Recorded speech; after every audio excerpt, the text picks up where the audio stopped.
Luster in the senseless killing of 7-year-old Serenity Broughton on August 15, 2021. Luster is also charged with attempted murder in the shooting of Serenity's little sister, 6-year-old Aubrey Broughton, who was seriously wounded in the same incident. These charges are the beginning, we hope, of bringing some measure of closure to the grieving family of these two innocent little girls who were sitting in a parked car when they were struck by gunfire. Because of this senseless gun violence, far too many parents in our city are grieving for a murdered child, like Serenity, are praying for their recovery of serious wounds, like Aubrey. Area 5 detectives were dogged in their pursuit of justice in this case, and I want to commend them for their hard work and dedication. I want to assure the family that detectives' hard work will continue until all of the offenders involved in this incident are arrested and held accountable for this terrible crime. Officers arrested Luster today in the basement of his grandmother's home in suburban Riverside. Secondly, Area 5 detectives also did outstanding work on a separate case that occurred, well, the arrest occurred October 10th of Tenius Sykes. That's T-E-A-N-I-U-S.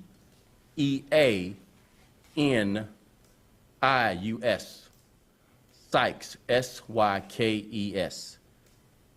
He's 35 years old.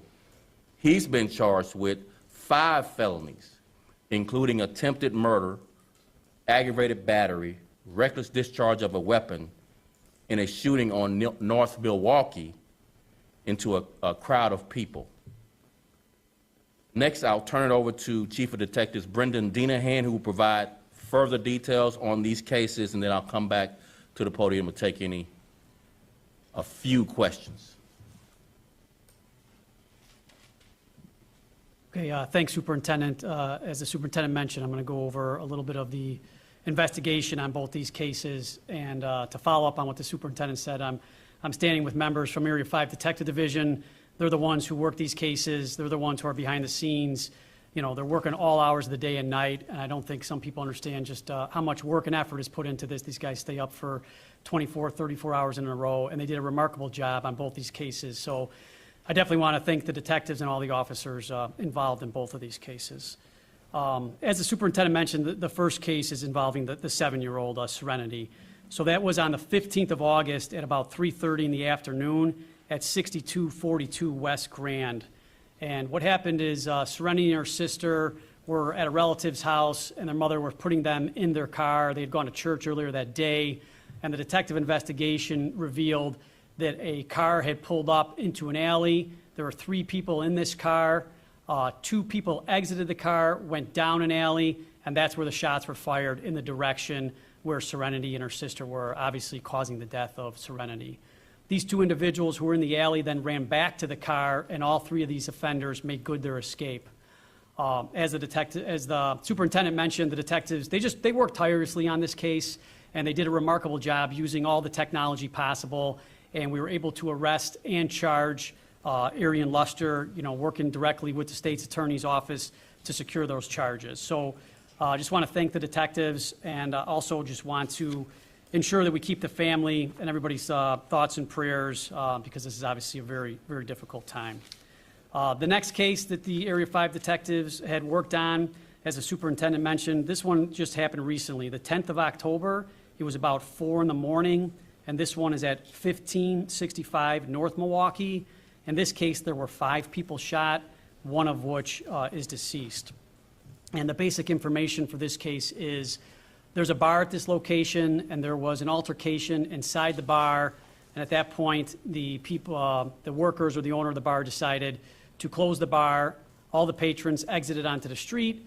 There's camera footage on the street. You see a lot of people on the street. You see a black Honda out on the street. And you actually see the individual who actually is the homicide victim Raymond Jones, he's standing near this black car, and at which point he walks towards the bar and he starts shooting. So that the deceased is actually the person who starts the initial shooting incident. And at that point, off camera, you cannot see this, but then you see the homicide victim get shot, drops, and he dies. At that point, the car that he was near, so the person that he was with, is Sykes, as the superintendent mentioned. He's inside this black car.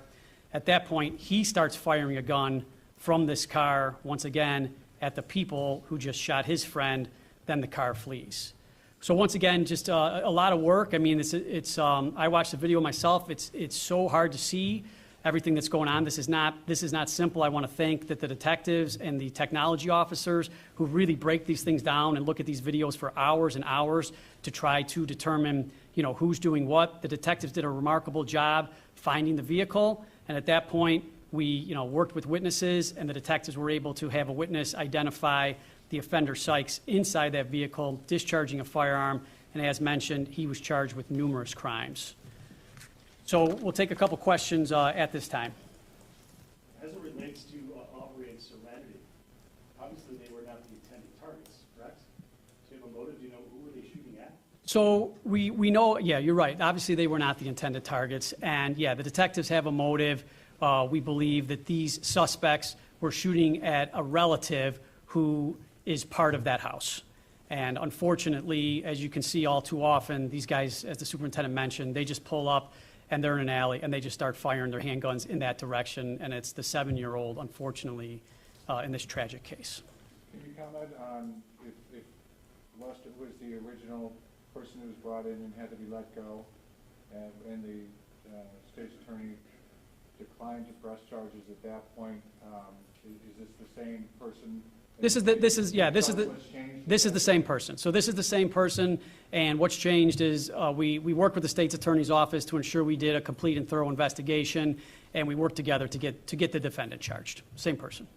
Can you talk about the public's help maybe on this case? Because initially you were asking for the public to come forward with information.